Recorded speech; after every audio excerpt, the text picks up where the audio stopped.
Hamas اسرائیل جنگ میں غزہ پر اسرائیلی جارحیت نہ رکنے پر سعودی عرب نے دبنگ اعلان کر دیا۔ سعودی وزارت خارجہ نے امریکہ کو دو ٹوک الفاظ میں بتا دیا کہ اسرائیل سے اس وقت تک کوئی سفارتی تعلقات نہیں ہوں گے جب تک مشرقی بیت المقدس کے ساتھ 1967 کی سرحدوں پر ایک آزادانہ فلسطینی ریاست کو تسلیم اور غزہ کی پٹی پر اسرائیلی جارحیت کو روکا نہیں جاتا۔ خبر رساں ادارے روئٹرز کے مطابق سعودی وزیر خارجہ نے یہ بیان امریکی قومی سلامتی کے ترجمان جان کربی کے ایک تبصرے کے رد عمل میں دیا، جس میں انہوں نے کہا تھا کہ بائیڈن انتظامیہ کو مثبت اشارے ملے ہیں کہ سعودی عرب اور اسرائیل تعلقات معمول پر لانے کے لیے بات چیت جاری رکھنے کے لیے تیار ہیں۔ سعودی وزارت خارجہ نے کہا ہے کہ یہ بیان جان کربی سے منسوب تبصروں کی روشنی میں فلسطین کے مسئلے پر واشنگٹن کے سامنے اپنے دو ٹوک موقف کی تصدیق کے لیے جاری کیا ہے۔ روئٹرز کے مطابق اسرائیل اور سعودی عرب کے تعلقات کو باضابطہ بنانے پر بحث اس وقت شروع ہوئی جب ریاض کے خلیجی ہمسایہ ممالک متحدہ عرب امارات اور بحرین نے 2020 میں اسرائیل کے ساتھ تعلقات قائم کر لیے تھے۔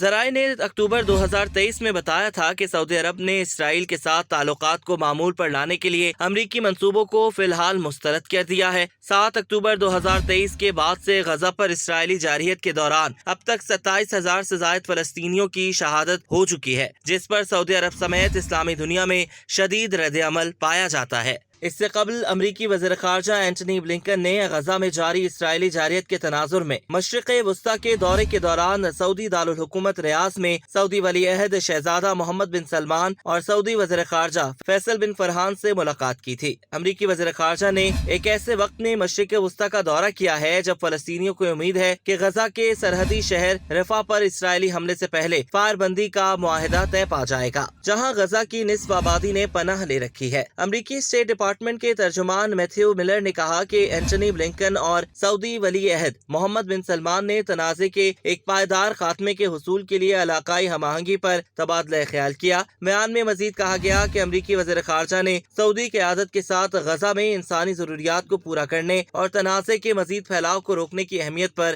زور دیا۔ دوسری جانب حماس کے ایک سینئر عہدیدار نے کہا کہ غزہ پر 4 ماہ سے جاری اسرائیلی جارحیت روکنے کے لیے سیز فائر کے معاہدے پر ابھی تک حتمی سمجھوتا نہیں ہوا۔ لبنان میں موجود حماس کے اعلیٰ عہدیدار اسامہ حمدان نے کہا کہ حماس رہنما اسرائیل، قطر، مصر اور امریکہ کے اعلیٰ حکام کی جانب سے تیار کردہ مجوزہ فریم ورک کا جائزہ لے رہے ہیں۔ ان کے مطابق حماس کو اپنے موقف کا اعلان کرنے کے لیے مزید وقت درکار ہے۔ اسامہ حمدان نے کہا کہ ان کی تحریک بارہا کہہ چکی ہے کہ وہ اپنے فلسطینی عوام کے خلاف جاری اس وحشیانہ جارحیت کو ختم کرنے کے لیے کسی بھی اقدام پر بات چیت کرنے کے لیے تیار ہیں۔ تاہم اسامہ حمدان نے اس بات کی تصدیق کی ہے کہ حماس کو پیرس میں ثالثوں کی جانب سے تیار کردہ سیز فائر کی تجویز مل گئی ہے۔ ان کا کہنا تھا کہ ابھی تک کوئی معاہدہ نہیں ہوا ہے اور اس منصوبے میں کچھ تفصیلات کم ہیں۔ انہوں نے مزید کہا کہ ہم جلد ہی اپنے موقف کا اعلان کریں گے، جو ہماری اس خواہش کی بنیاد پر ہوگا کہ جارحیت کو جلد از جلد ختم کیا جائے، جس کا سامنا ہمارے عوام کر رہے ہیں۔